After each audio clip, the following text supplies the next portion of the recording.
membacakan salah satu subbab dari buku Psikologi Komunikasi, bukunya yang ini, dan akan menyampaikan subbab adiksi internet, kecanduan internet, atau hyperconnectivity. Salah satu ciri utama dari masyarakat modern ini adalah kecanduan konektivitas, di mana kita ini harus merasa selalu terhubung dengan internet, dan jika kita tidak online di media sosial, kita ini akan merasa kegelisahan, rasa khawatir, atau takut tidak mendapatkan respon dari teman-teman sosial kita.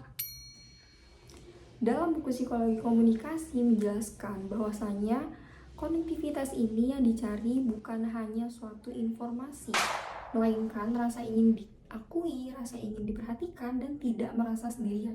Jadi internet ini memberikan rasa seolah-olah mereka ini hadir di tengah banyak orang, meskipun secara fisiknya ini tidak.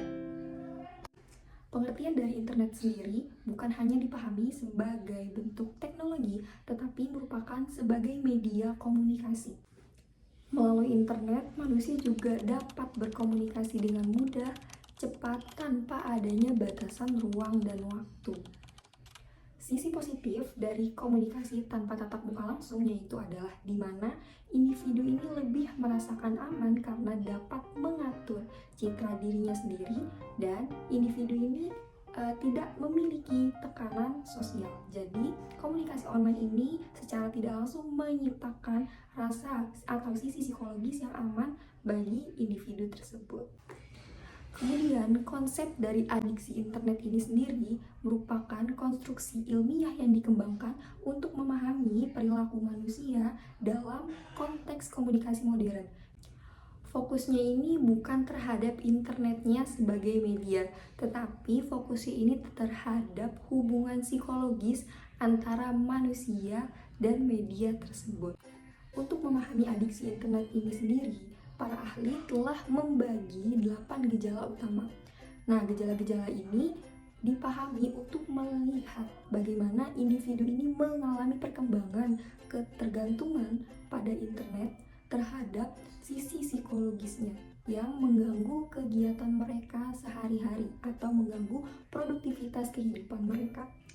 Gejala yang pertama yaitu salience, di mana internet ini telah menjadi fokus utama dari kehidupan individu tersebut.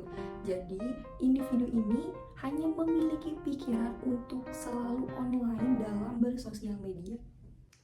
Kemudian, gejala yang kedua ini adalah tolerance, di mana individu ini akan menghabiskan banyak waktu di internet untuk mendapatkan suatu rasa kepuasan dan kebahagiaan.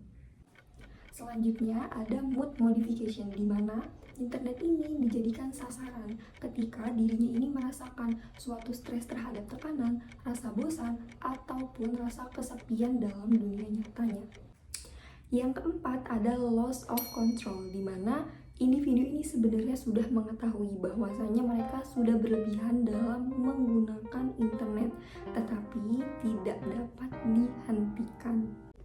Gejala yang kelima ini adalah withdrawal, yang dimana individu ini mulai merasakan suatu amarah, kemudian merasakan kegelisahan, dan merasakan mudah cemas ketika tidak dapat terhubung dengan internet ini sendiri.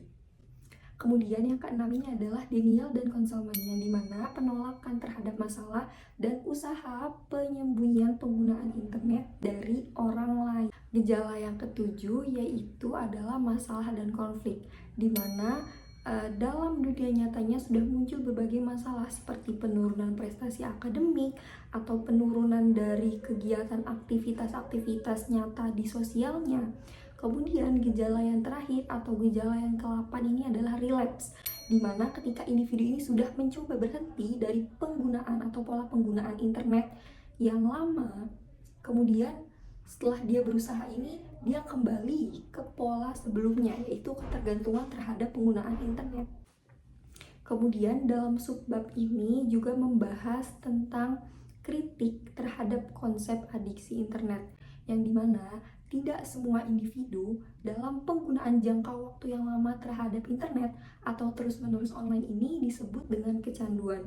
Tetapi kita lihat dari sisi kebutuhan individu tersebut.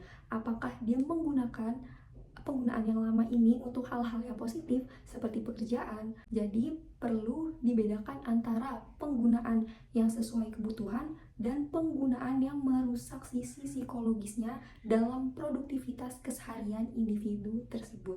Oleh karena itu, konsep dari adiksi internet ini harus digunakan secara hati-hati, secara konseptual.